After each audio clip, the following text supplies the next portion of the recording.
The Lemonade War by Jacqueline Davies. Chapter 7.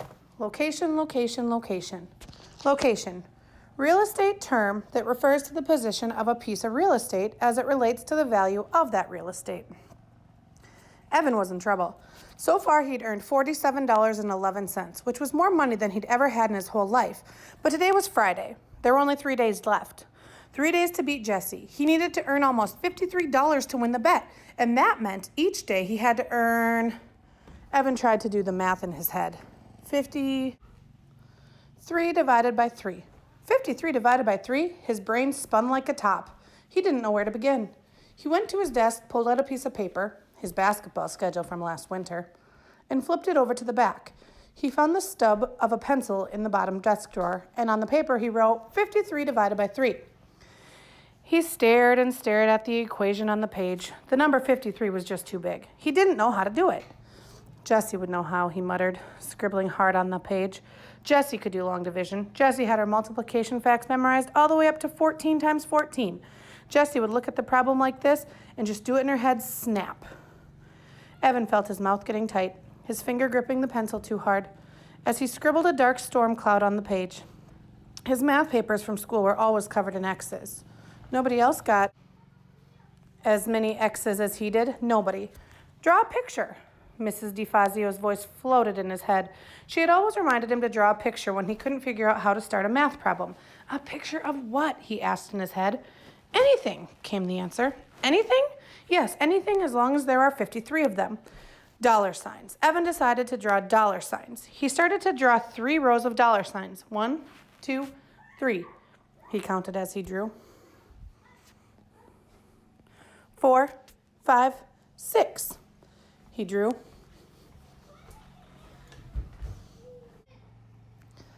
By the time he reached 53, his paper looked like this. There were $17 signs in each row, and then those 2 extra dollar signs left over. Evan drew a big ring around those 2 extras. $17 signs and 2 left over. Evan stared at the picture for a long time. He wrote Friday next to the first row, Saturday next to the second row, and Sunday next to the third row. Evan looked at the picture. It started to make sense. He needed to make $17 on Friday, $17 on Saturday, and $17 on Sunday. And somewhere over the 3 days, he needed to make 2 extra bucks in order to earn 53 by Sunday evening. Evan felt his heart thump in his chest. He had done it. He had figured out 53 divided by 3. That was a 4th grade problem. That was 4th grade math, and he hadn't even started 4th grade, and no one had helped him. Not Mom, not Grandma, not Jessie. He'd done it all by himself. It was like shooting the winning basket in double overtime. He hadn't felt this good since the Lemonade War had begun. But $17 a day? How was he going to do that? Yesterday, he'd made $45. But that was because he'd had help and free supplies from his friends.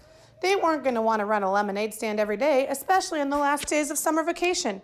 He needed a plan, something that would guarantee good sales. The weather was holding out, that was for sure.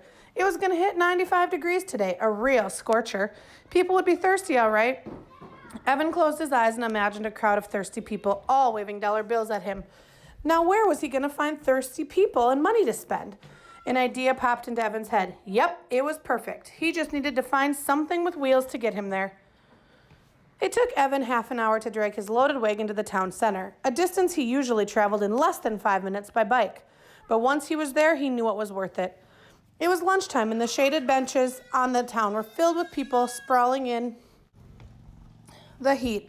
Workers from the nearby stores on their half-hour lunch breaks, moms out with their kids, old people who didn't want to be cooped up in their houses all day. High school kids on skateboards sloshed by. Preschoolers climbed on the life-size sculpture of a circle of children playing Ring Around the Rosie. Dogs lay under the trees, their tongues hanging out. Pant, pant, pant. Evan surveyed the scene and picked his spot right in the center of the green where all the paths met. Anyone walking across the green would have to pass a stand, and who could resist lemonade on a day as hot as this? But first he wheeled his wagon off to the side, parking it halfway under a huge rhododendron. Then he crossed the street and walked into the Big Dipper. The frozen air felt good on his skin. It was getting dunked in a vat of just melted ice cream, and the smells, a mix of vanilla, chocolate, coconut, caramel, and bubblegum. He looked at the tubs of the ice cream, all in a row. Careful. Protected behind a pane of glass. The money in his pocket tingled. He had plenty left over after buying 5 cans of lemonade mix with his earnings from yesterday. What would it hurt to buy just 1 cone, or a milkshake, or maybe both? Can I help you? Asked the woman behind the counter. Yeah, said Evan. He stuck his hand in his pocket until he felt all the money. Bills and coins ruffled between his fingers. Money was meant to be spent. Why not spend a little? Evan could just imagine how that ice cream would feel sliding down his hot throat. Creamy, sweet, like golden deliciousness. He let his mind float as he gazed at the swirly buckets of ice cream. The sound of laughter brought him back to earth in a hurry. He looked around. It was just some girls. He didn't know at the water fountain, but it had sounded like Megan Moriarty. Can you please tell me how much a glass of lemonade costs? $3, said the woman. Really, said Evan, that much? How big's the cup? The woman pulled a plastic cup off a stack and held it up. It wasn't much bigger than the 8-ounce cups Evan had in his wagon.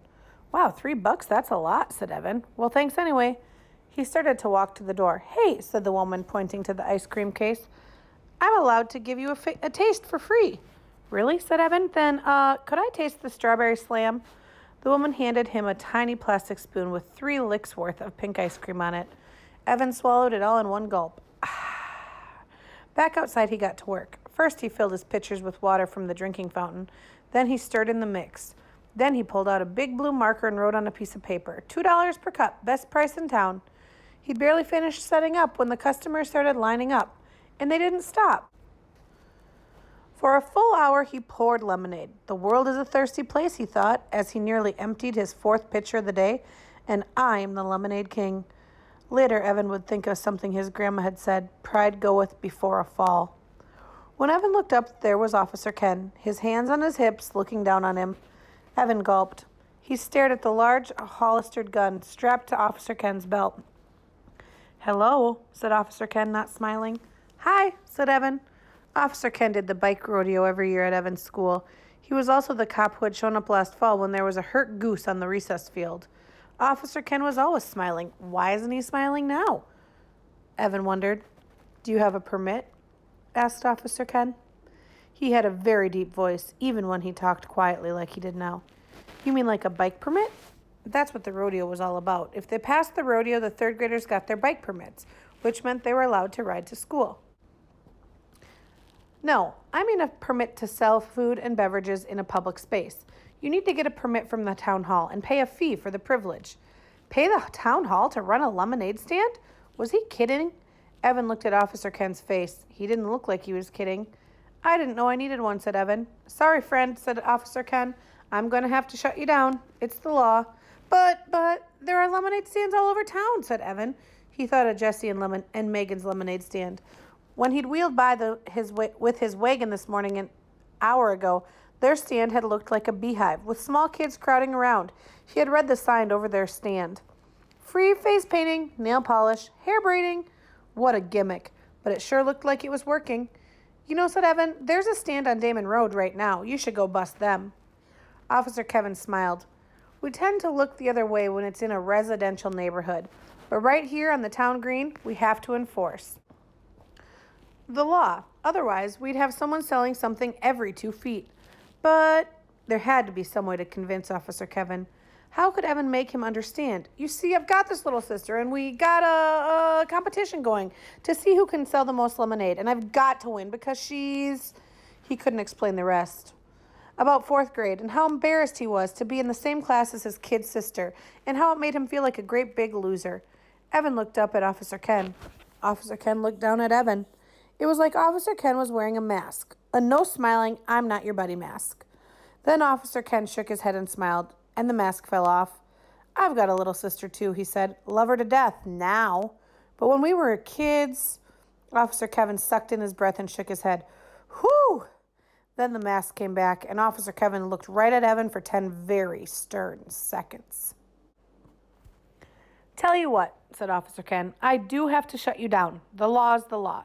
But before I do, I'll buy 1 glass of lemonade. How's that sound? Evan's face fell. Sure, he said without enthusiasm. He poured an extra tall cup and gave it to the policeman. Officer Ken reached into his pocket and handed Evan a $5 bill. Keep the change, he said. A contribution to the Big Brother Fund. Now clean up your things and don't leave any litter behind. He lifted his cup in a toast as he walked away. Evan watched him go. Wow, he thought. I just sold the most expensive cup of lemonade in town. Evan stared at the $5 bill in his hands. It was funny.